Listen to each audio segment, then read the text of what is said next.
안녕하세요. 책 읽어주는 남자 송재영입니다. 오늘 제가 읽어드릴 작품은 제가 쓴 인생이 설레기 시작했다 부분에서 어, 인생의 터닝 포인트에 대한 작품을 읽어드리려고 합니다. 이제 읽어드리겠습니다. 인생의 터닝 포인트. 통기타를 만난 지 5년이 되어 간다. 서울로 전보되어 근무하면서 통기타 동호회에 가입한 것이 2년이 되었다.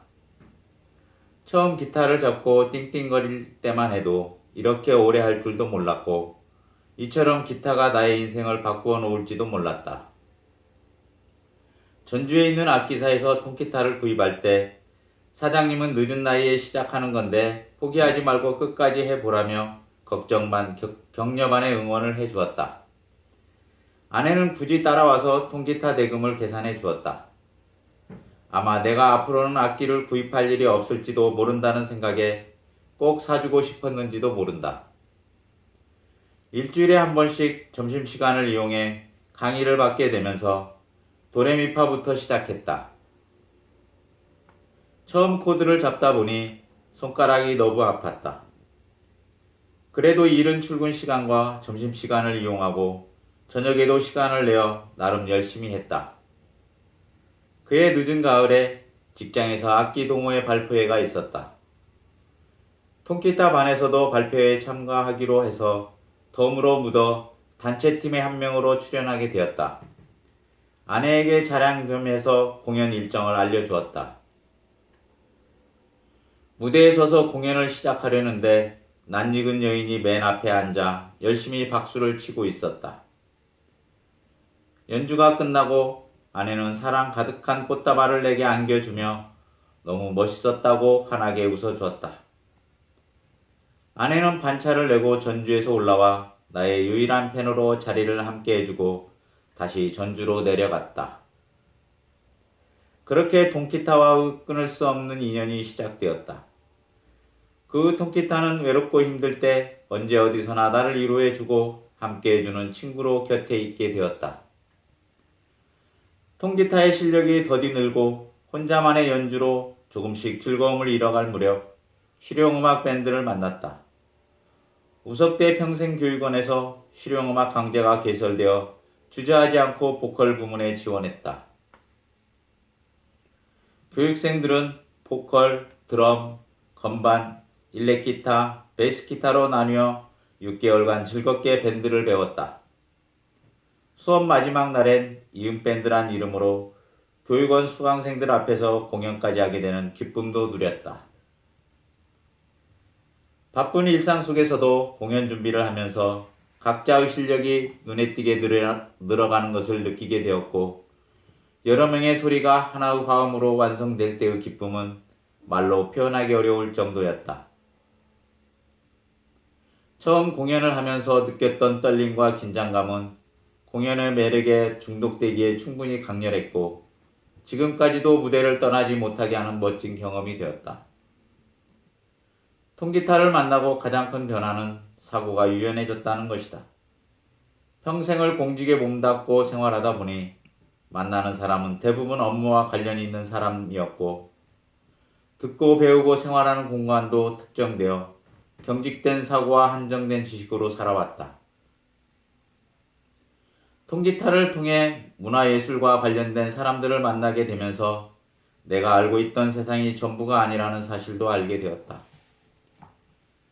평생 한 번도 쓰지 않던 근육을 쓰게 되면 새로운 신체의 변화를 느끼며 희열을 느끼듯이 나의 삶도 완전히 다른 세상을 만나 큰 변화가 일어나기 시작했다. 통기타는 나에게 단순한 악기가 아니다. 나를 더 넓은 세상과 만나게 한 연결고리이다. 나를 여러 번 보고 만나고 이야기했던 사람들도 나에 대해 잘 기억하지 못한다. 요즘은 나를 보면 곧바로 통기타 치며 노래하는 사람 아니냐며 알아봐준다. 정말 놀라운 일이다.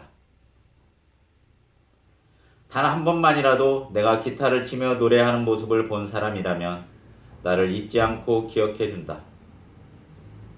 기타를 잘 치거나 노래를 잘 불러서 기억하는 것이 절대 아니라는 사실도 잘 안다.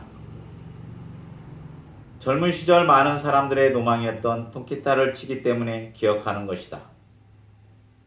내가 오랫동안 속해 있는 모임이나 자주 다니는 활동 공간에서 나의 사회적 직위나 학위 같은 것은 전혀 중요하지 않다. 이제 나에 대한 절대적 이미지는 통기타를 치며 노래하는 중년의 남자인 것이다. 기타를 메고 많은 곳을 다녔다. 요양병원 위문공연도 참여하고 노래자랑대회 찬조 출연도 하고 고즈넉한 한옥정원에서 열린 작은 음악회에 출연하기도 하고 북콘서트나 카페 콘서트에도 출연하고 천춘극장에 찬조 출연도 하고 송년 모임에서 공연도 하며 오라고 하는 곳이면 거절을 하지 않고 참여했다. 이것도 재능이라고 불러주는데 빼고 말고 할 것이 없었다.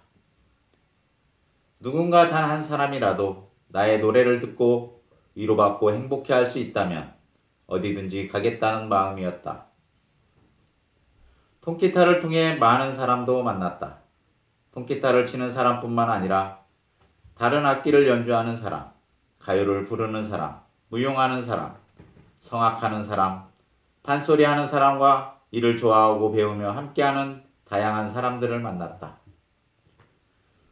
통기타는 이렇듯 넓은 세상을 만나게도 해주었지만 진짜 매력은 무대와 관중이 없는 나만의 공간에서 기타와 대화를 나눌 때면 세상 누구도 부러울 게 없는 가장 행복한 사람이 되게 만들어 준다는 것이다. 아직도 통기타를 치며 노래 부르는 것이 많이 미숙하고 부족하다. 처음 삑사리 가득할 때부터 곁에서 시끄럽다 하지 않고 유일한 청중으로 묵묵히 들어준 아내에게 고맙다. 재능이 있어 보인다며 두 번째 통기타까지 사준 걸 보면 어느 정도 소질이 있다고 인정도 한 것 같다. 공연 때 와서 응원도 해주고 휴일 둘만의 시간도 연습 시간에 기꺼이 양보해 주었다. 그러던 아내가 언젠가부터 이 길은 당신 길이 아닌 것 같다는 말을 하곤 한다.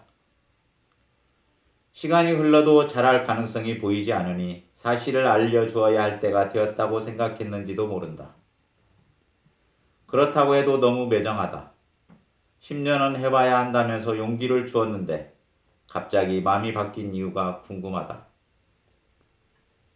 요즘은 내가 쓰는 글에 관심을 갖기 시작했다. 우리 부부의 삶이 겹겹이 쌓여가는 글을 읽는 재미에 아내의 통기타 응원이 변하고 있는 것 같다. 내 인생의 두 번째 터닝 포인트가 다가오고 있는 것은 아닌지. 감사합니다.